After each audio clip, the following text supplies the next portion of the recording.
নমস্কার বন্ধুরা, আশা করি সবাই খুব ভালো আছো। শুভমিতা ব্লগে সবাইকে স্বাগত জানাই। আজকে তোমাদের সাথে শেয়ার করব কাতলা মাছের এক দুর্দান্ত রেসিপি। গরম ভাতের সাথে এই রেসিপি থাকলে আর কোনো কিছুর দরকার পড়বে না। তবে শুধুমাত্র যে কাতলা মাছ দিয়েই তোমরা এই রেসিপিটা বানাতে পারো এমনটা কিন্তু নয়। তার কারণ হাতের কাছে সবসময় কাতলা মাছটা পাওয়া যায় না। তোমরা চাইলে এটা রুই মাছ দিয়েও বানাতে পারো, বা যে কোনো কাটা মাছ দিয়ে, পোনা মাছ দিয়েও কিন্তু রেসিপিটা বানানো যেতেই পারে। তো এখানে দেখো কাতলা মাছের পিসগুলো বেশ অনেকটা বড় বড় ছিল। এটা ছিল 9 কেজি ওজনের কাতলা মাছ। তো সেই মাছের পিসগুলোকে আমি একটু ছোট করে টুকরো করে দিচ্ছি, তাহলে ভালোভাবে মশলাগুলো মাছের মধ্যে ঢুকবে। আর তোমাদের কাছে আমার একটাই অনুরোধ রইল, বাড়িতে অবশ্যই একবার হলেও মাছের এই রেসিপিটা তোমাদের পছন্দ মতো যে কোনো মাছ দিয়ে বানিয়ে দেখো। তারপর আমায় কমেন্ট করে জানিও রেসিপিটা তোমাদের কেমন লাগলো। রেসিপিটা কেউ স্কিপ করো না, কিন্তু স্কিপ করলে আমি কি পদ্ধতিতে রেসিপিটা বানালাম বা কী মশলার অ্যাড করলাম সেটা কিন্তু তোমরা মিস করে যাবে। তখন হয়তো রেসিপিটা খেতে এতটা ভালো হবে না। তাহলে চলো রেসিপিটা দেখে নেওয়া যাক। এখানে আমি কাতলা মাছের পিসগুলো একটু ছোট করে টুকরো করে নিয়েছি, তার কারণ বেশ বড় ছিল পিসগুলো, এই জন্য। এইভাবে একটু ছোট টুকরো হলে মশলাগুলো ভালোভাবে মাছের মধ্যে ঢুকে যাবে আর মাছগুলো ভীষণ ভালো হবে খেতে। এর মধ্যে আমি দিয়েছি স্বাদ অনুযায়ী লবণ, সামান্য একটু হলুদের গুঁড়ো আর লঙ্কার গুঁড়ো। এরপর মাছটা ভালোভাবে মেখে নিয়েছি, 10 মিনিটের জন্য রেস্টে রাখছি, যাতে মশলাগুলো ভালোভাবে মাছের মধ্যে ঢুকে যায়। এরপর গ্যাস ওভেনে একটা কড়াই বসিয়ে নিয়েছি। কড়াইয়ের মধ্যে দিয়ে দিলাম প্রায় 4 চামচ পরিমাণে সাদা তেল। রান্নাটা পুরোটাই কিন্তু সাদা তেলেই করতে হবে, তার কারণ দই দিয়ে রেসিপিটা বানাচ্ছি। তোমরা চাইলে কিন্তু এখানে হলুদের গুঁড়ো বা লঙ্কার গুঁড়োটা নাও ব্যবহার করতে পারো। তার কারণ দই মাছ বা দই দিয়ে যে কোনো রেসিপিতে অনেকেই হলুদের গুঁড়ো বা লঙ্কার গুঁড়োটা পছন্দ করে না। দই মাছের অ্যাকচুয়ালি কালার হয় কিন্তু সাদা, কিন্তু আজকে আমি একটু অন্যভাবে রান্নাটা করছি, যাতে কালারটাও একটা সুন্দর আসবে আর রেসিপিটা কিন্তু খেতেও দুর্দান্ত হবে। কড়াইয়ের মধ্যে তেল ভালোভাবে গরম করে দিয়ে দিলাম লবণ, হলুদ আর লঙ্কার গুঁড়ো দিয়ে মেখে রাখা মাছগুলো।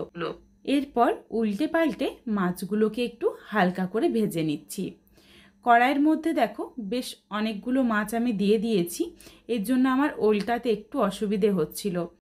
তোমরা যদি বেশি মাছ রান্না করো তাহলে কিন্তু অল্প অল্প মাছ দিয়ে মাছগুলোকে হালকা করে ভেজে নিও। এইদিকে মাছগুলো ভাজা হতে থাক, চলো আমি কিছু মশলার পেস্ট বানিয়ে নিই। 2টো বাটি নিয়েছি, 2টো বাটিতে আমি এখন 2 রকমের মশলা নেব। একটা বাটিতে দিয়ে দিলাম মাঝারি সাইজের 2টো পেঁয়াজ কুচি, দিয়ে দিচ্ছি প্রায় 4-5 কোয়ার মতো রসুন, সামান্য একটু আদা কুচি, 1/2 ইঞ্চ মতো। এখানে আমি যতটা মশলার ব্যবহার করছি সেটা কিন্তু আমি যেই পরিমাণ মাছ নিয়েছি সেই অনুযায়ী। এরপর তোমরা যদি মাছের পরিমাণ বাড়িয়ে বা কমিয়ে নাও, সেই ক্ষেত্রে মশলার পরিমাণটাও বাড়িয়ে বা কমিয়ে নিও। এখানে দিয়েছি পেঁয়াজ, আদা, রসুন আর 3টে কাঁচা লঙ্কা। এগুলোকে একটা বাটিতে আমি মিহি করে পেস্ট করে নেব। আর একটা বাটিতে নিচ্ছি প্রায় 4-5টার মতো কাজু বাদাম আর বড় চামচের 1 চামচ পরিমাণে পোস্ত। এই কাজু বাদাম আর পোস্তটাকে প্রথমে আগে আমি শুকনো অবস্থাতে গুঁড়ো করে নেব, তারপর অল্প একটু জল দিয়ে মিহি করে পেস্ট করব, যাতে পেস্টটা খুব মিহি হয়ে যায়। আর এইদিকে পেঁয়াজ, আদা, রসুনটাকেও অল্প একটু জল দিয়ে মিহি করে বেটে নিচ্ছি। মশলাগুলো বেটে একটা সাইডে রেখে দিয়েছি। আবারও আমি মিক্সিং জারটা নিয়ে নিয়েছি, এতে নিয়ে নিচ্ছি প্রায় 2 চামচ পরিমাণে টক দই। টক দইটাকে খুব ভালোভাবে মিক্সার জারের মধ্যে দিয়ে ঘুরিয়ে নিয়েছি। কতটা সুন্দরভাবে দেখো স্মুথ হয়ে একদম ফ্যাটানো হয়ে গেছে। এইভাবে কিন্তু আমরা চামচে বা বাটিতে নিয়ে যদি ফ্যাটাই তখন বেশ অনেকটা সময় লাগে, আর সঠিকভাবে কিন্তু ফ্যাটানো হয় না, দইটা ফেটে যাওয়ারও সম্ভাবনা থাকে। তবে তোমরা যদি এইভাবে মশলা বাটার মতনই মিক্সিং জারে নিয়ে দইটা ভালোভাবে ঘুরিয়ে নাও, তাহলে কিন্তু দইটা আর কোনোভাবেই ফেটে যাবে না। সেই ভয়টাও যেমন থাকে না, তেমন সুন্দরভাবে দইটা ফেটানো হয়ে যায়, আর গ্রেভিটাও কিন্তু ভীষণ স্মুথ হয়। এরপর মাছগুলো হালকা করে ভেজে তুলে নিয়েছি। ওই তেলের মধ্যে দিয়ে দিলাম একটা ফাটিয়ে নেওয়া শুকনো লঙ্কা, একটা ছোট এলাচ, 2-3টের মতো লবঙ্গ আর অল্প একটু দারচিনি স্টিক। মশলাগুলো দিয়ে একটু ভেজে নিয়েছি, তারপর দিয়ে দিলাম সামান্য একটু লবণ, যাতে ছিটকে গায়ের মধ্যে মশলাটা না আসে। লবণ দেওয়ার পরেই দিয়ে দিলাম পেঁয়াজ, আদা, রসুন আর কাঁচা লঙ্কার পেস্ট। এগুলো দিয়ে একটু নাড়াচাড়া করে সময় নিয়ে কষিয়ে নেব। গ্যাসের ফ্লেম একদম লোতে রেখে মশলাটা কষিয়ে নিচ্ছি। মশলাটা দেখো কড়াই থেকে ছেড়ে আসছে আর মশলা থেকে সুন্দরভাবে তেলও ছাড়তে শুরু করেছে। এরপর এখানে আমি কিছু গুঁড়ো মশলা অ্যাড করব। তবে প্রত্যেক কটা গুঁড়ো মশলাই খুবই সামান্য পরিমাণে দিতে হবে। খুব বেশি গুঁড়ো মশলা কিন্তু রেসিপিটার সাথে ভালো লাগবে না। প্রথমেই দিয়ে দিচ্ছি 1 পিঞ্চ মতো জিরের গুঁড়ো, 1 পিঞ্চ ধনের গুঁড়ো আর সামান্য একটু দিয়ে দিলাম কাশ্মীরি রেড চিলি পাউডার। এটা দিচ্ছি কালারের জন্য। আর কিন্তু আমি হলুদের গুঁড়ো ব্যবহার করব না, তার কারণ মাছের মধ্যে হলুদের গুঁড়ো মাখা রয়েছে। গুঁড়ো মশলাটা মিশিয়ে নেওয়ার সাথে সাথে দিয়ে দিলাম বেটে রাখা কাজু আর পোস্তর পেস্ট। এগুলোকে এরপর নাড়াচাড়া করে একটু কষিয়ে নেব, তবে সামান্য একটু জল দিয়ে দিচ্ছি, নইলে কাজু বাদামটা তলা থেকে ধরে যাবে।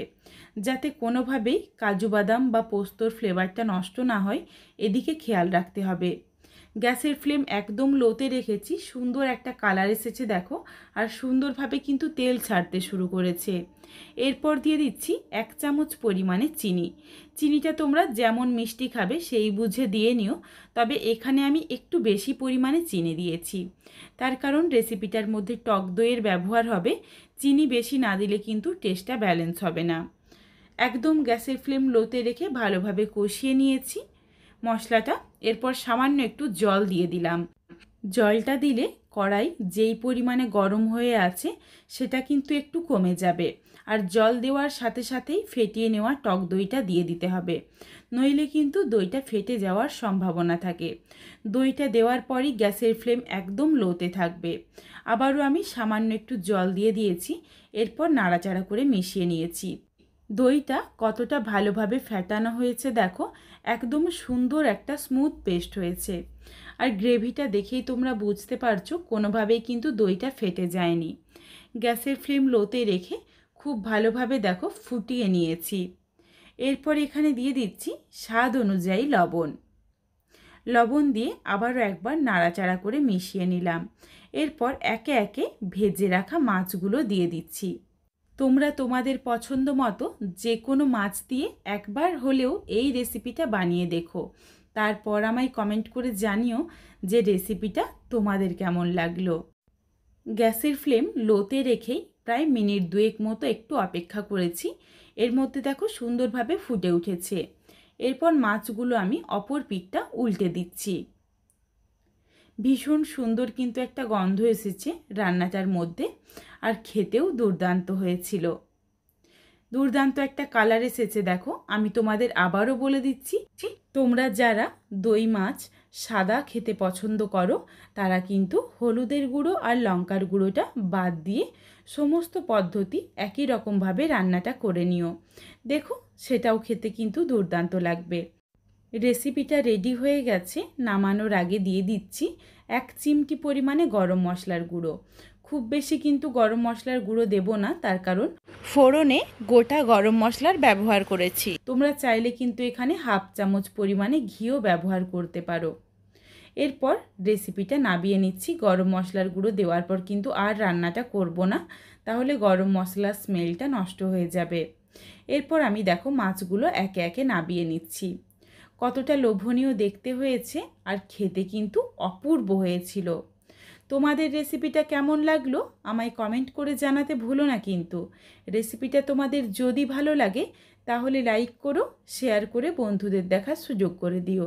তোমরা যদি এই রকম নিত্য নতুন রেসিপি আরও পেতে চাও তাহলে অবশ্যই আমার চ্যানেলটিকে সাবস্ক্রাইব করে পাশে থাকা বেলটি অন করে অল নোটিফিকেশান অন করে দিও, যাতে আমার প্রত্যেকটা রেসিপির নোটিফিকেশান সবার প্রথমে তোমাদের কাছে পৌঁছে যায়।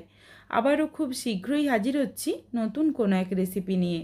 পরবর্তী রেসিপি দেখার আমন্ত্রণ রইল। পুরো ভিডিওটা দেখার জন্য অনেক অনেক ধন্যবাদ। তাহলে আজকে আসি, সবাই ভালো থেকো, সুস্থ থেকো। আবারও শীঘ্রই দেখা হচ্ছে কিন্তু।